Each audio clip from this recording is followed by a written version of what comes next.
नमस्कार दोस्तों, आपका बहुत बहुत स्वागत है आपके अपने YouTube चैनल DRS एकेडमी में। दोस्तों, आज के इस वीडियो में हम लोग आदिकाल से संबंधित अति महत्वपूर्ण प्रश्नों का अध्ययन करेंगे। हिंदी साहित्य के प्रारंभिक काल को वीर गाथा काल नाम किसने दिया? आचार्य रामचंद्र शुक्ल ने। अगला पॉइंट है, हिंदी साहित्य के आदिकाल को चारण काल कहा है? जॉर्ज ग्रियर्सन तथा डॉक्टर रामकुमार वर्मा ने। डॉक्टर रामकुमार वर्मा ने आदिकाल को संध काल भी कहा है। परीक्षा उपयोगी महत्वपूर्ण तथ्य। हिंदी साहित्य के आदिकाल का विद्वानों द्वारा किया गया नामकरण।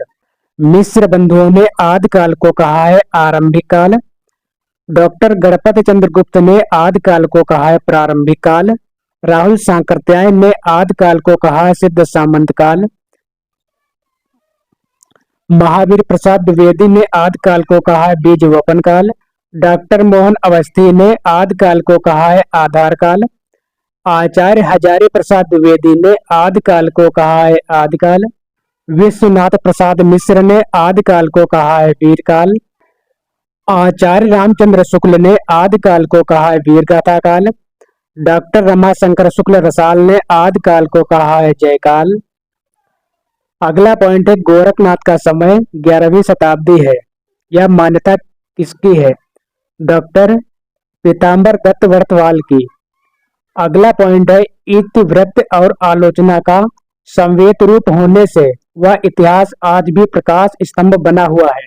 इस कथन में जिस साहित्य की ओर संकेत किया गया है उसके लेखक हैं आचार्य रामचंद्र शुक्ल।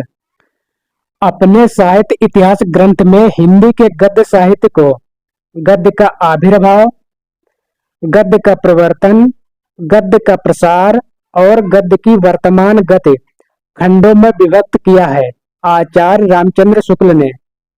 डॉक्टर रामकुमार वर्मा ने हिंदी साहित्य का आरंभ माना है 693 ईस्वी से। अगला पॉइंट है, बौद्ध धर्म से जुड़े हुए साहित्य की भाषा कौन सी है? पाली। भरतेश्वर बाहुबली रास रचना है। अपभ्रंश प्रभावित हिंदी। अगला पॉइंट है, भरतेश्वर बाहुबली रास के रचनाकार हैं शालभद्र सूरी। पंच पांडव रचित रास के रचयिता है शालभद्र सूरी। ढोला मारूरा दोहा, इसका समय 11वीं शताब्दी और यह लोक भाषा काव्य है। अपभ्रंश शब्द का सबसे पहले उल्लेख किया है पतंजलि ने। अपहट्ट भाषा से तात्पर्य है ग्रामीण अपभ्रंश। अपहट्ट भाषा में शिक्षा शब्द के लिए प्रयोग किया गया है शिक्षा। अगला पॉइंट है, राहुल सांकृत्यायन के अनुसार चर्या गीत और दोहा कोश की रचना करने वाले पहले बौद्ध सिद्ध कौन है? सरहपा। अगला पॉइंट है, सिद्ध परंपरा की योगिनियां है मणिभद्रपा यानी मणिभद्रा, लक्ष्मीकरा, कनकलापा तथा मेखलापा। अधिकांश साहित्य इतिहासकारों के अनुसार हिंदी के प्रथम कवि कौन है?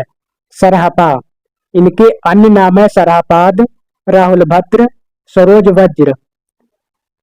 सरहपा या सरहपाद की रचनाओं का संपादन किया है राहुल सांकृत्यायन ने दोहा कोश नाम से। अगला पॉइंट है, डॉक्टर गणपत चंद्र गुप्त हिंदी का प्रथम कवि किसे मानते हैं? शालभद्र सूरी को। अगला पॉइंट है, डॉक्टर रामकुमार वर्मा हिंदी का प्रथम कवि किसे मानते हैं? स्वयंभू को। सिद्ध परंपरा के प्रथम कवि हैं सरहपा यानी सरहपाद। सरहपा या सरहपाद को हिंदी का प्रथम कवि माना है राहुल सांकृत्यायन ने। सहज ज्ञान के प्रवर्तक हैं सरहपा यानी सरहपाद। पुष्य या पुंड को हिंदी का प्रथम कवि माना है शिव सिंह सेंगर ने। तिब्बत के 84 सिद्धों की परंपरा सरहपा से आरंभ हुई तथा नरोपा यानी नारोपा से पूरी हुई। अगला पॉइंट है, नाथ पंथ सिद्धों की परंपरा से ही छटकर निकला है। यह कथन है आचार्य रामचंद्र शुक्ल का। अगला पॉइंट है, आचार्य हजारी प्रसाद द्विवेदी ने अपभ्रंश को कहा है पुरानी हिंदी। अगला पॉइंट है, आचार्य रामचंद्र शुक्ल ने पुरानी हिंदी को क्या कहा है? प्राकृताभास हिंदी या अपभ्रंश। 10वीं से 14वीं शताब्दी के साहित्य को आदिकाल के अंतर्गत रखा है आचार्य हजारी प्रसाद द्विवेदी ने। अपभ्रंश को पुरानी हिंदी सर्वप्रथम किसने कहा? चंद्रधर शर्मा गुलेरी ने। चंद्रधर शर्मा गुलेरी ने पुरानी हिंदी का प्रथम कवि किसे स्वीकार किया है? सरहपा यानी सरहपाद को। अपभ्रंश का वाल्मीकि किसे कहा जाता है? स्वयंभू को। अपभ्रंश के प्रथम महाकवि कौन है? स्वयंभू। पौमचर्य के रचनाकार हैं स्वयंभू। अग्नि परीक्षा के बाद सीता जैन धर्म में दीक्षित हो जाती हैं, लिखा गया है पौमचर्य में। भविष्यत कहा, इसे भविष्यत कथा भी कहा जाता है और इस ग्रंथ को लिखा है धनपाल ने। यह लौकिक चरित काव्य है। अपभ्रंश का भभूति माना जाता है पुष्पदंत या पुष्यदंत को। पुष्पदंत या पुष्यदंत की रचनाएं हैं महापुराण, जय कुमार या रे कुमार चर्य या यशोधर चरित, जसहर चर्य। परीक्षा उपयोगी महत्वपूर्ण तथ्य। खड़ी बोली में सबसे पहले काव्य सृजन करने वाले कवि हैं अमीर खुसरो। अमीर खुसरो की रचनाएं हैं खालिक बारी यानी खलिक बारी, पहेलियां, मुकरियां, गजल, दो सखुने दो सुखने। आदिकाल के अंतिम चरण के सुप्रसिद्ध कवि हैं अमीर खुसरो। अमीर खुसरो की पहेलियों तथा मुकरियों का उद्देश्य है मनोरंजन के माध्यम से लोक व्यवहार की शिक्षा। जे हाल मिसकी मकुन तगा फुल, दुराए नैना बनाए बतियां, इस पंक्ति के रचनाकार हैं अमीर खुसरो। खुसरो का लक्ष्य जनता का मनोरंजन था, पर कबीर धर्मो उपदेशक थे। इस कथन को कहा है आचार्य रामचंद्र शुक्ल ने। राउल बेल या राउर बेल यह रोड़ा कवि द्वारा लिखा गया है, शिलांकित कृति है जिसे चंपू काव्य भी कहा जाता है। कलचुरी राजवंश की 7 नायिकाओं के नखशिक वर्णन से संबंधित ग्रंथ है। राउल बेल या राउर बेल कुवलय माला कथा के लेखक हैं उद्योतन सूर्य। उक्त व्यक्ति प्रकरण के लेखक हैं दामोदर शर्मा। उक्त व्यक्ति प्रकरण यह है व्याकरण ग्रंथ। आदिकाल की भाषा है डिंगल पिंगल। अपभ्रंश चारण साहित्य कहते हैं रासो साहित्य को। सिद्धों तथा नाथों की संख्या है क्रमशः 84 तथा 9। सिद्ध 84 है तथा नाथों की संख्या है 9। आदिकाल में साहित्य लिखा जा रहा था जनजीवन से हटकर राजाओं की वीरता का अतिरंजित वर्णन। रासो ग्रंथों की भाषा सामान्यतः है डिंगल पिंगल। उपदेश रसायन के रचनाकार हैं जिनदत्त सूरी। हिंदी साहित्य के 700 ईस्वी से 1300 ईस्वी के कालखंड को जॉर्ज ग्रियर्सन ने नाम दिया है चारण काल। बीसल देव रासो या नरपत नाल द्वारा लिखा गया है में प्रयोग की गई है गेय शैली का। बीसल देव रासो में बीसल देव की पत्नी है राजमती। बीसल देव रासो या प्रेम काव्य यानी श्रृंगार काव्य है। वह रासो काव्य जिसका मूल वर्ण विषय वीर रस न होकर श्रृंगार रस है, यह लिखा गया बीसल देव रासो में।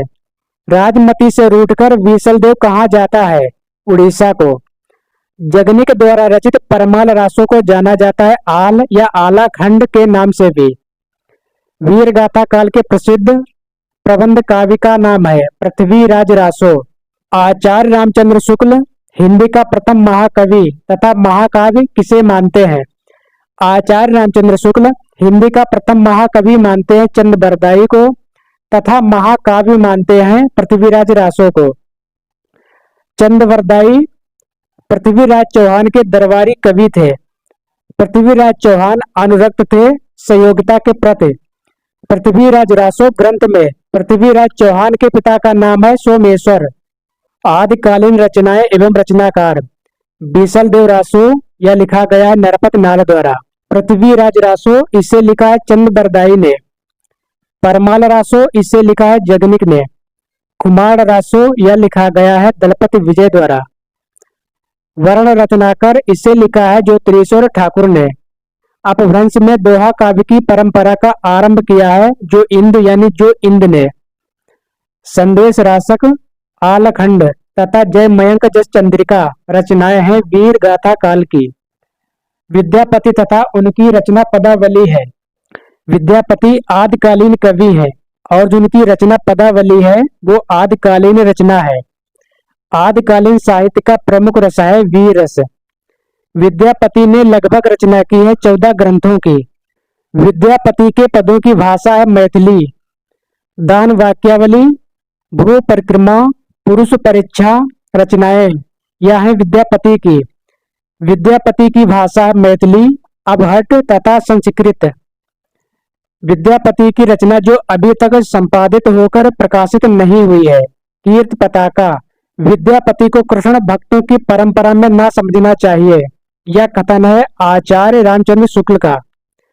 विद्यापति को मैथिल कोकिल कहा है पदावली रचना के कारण, काम भाव और शरीर का सौंदर्य उनके यानी विद्यापति यहाँ उत्सव रूप में है, यह कथन है डॉक्टर रामस्वरूप चतुर्वेदी का।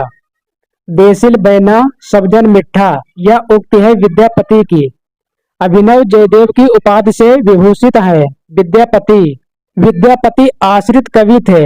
महाराज शिव सिंह, नरसिंह, कीर्ति सिंह इत्यादि के पंथी साधकों में शामिल है।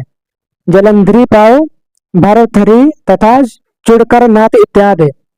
नाथ संप्रदाय में हठ योग का अर्थ है, हा का अर्थ है सूर्य और ठा का अर्थ है चंद्र, यानी दोनों का योग, हा और ठा का योग। हठ योग का उपदेश दिया था गोरखनाथ ने। सिद्ध कवियों द्वारा प्रयुक्त भाषा को कहा जाता है संध्या यानी संध्या भाषा।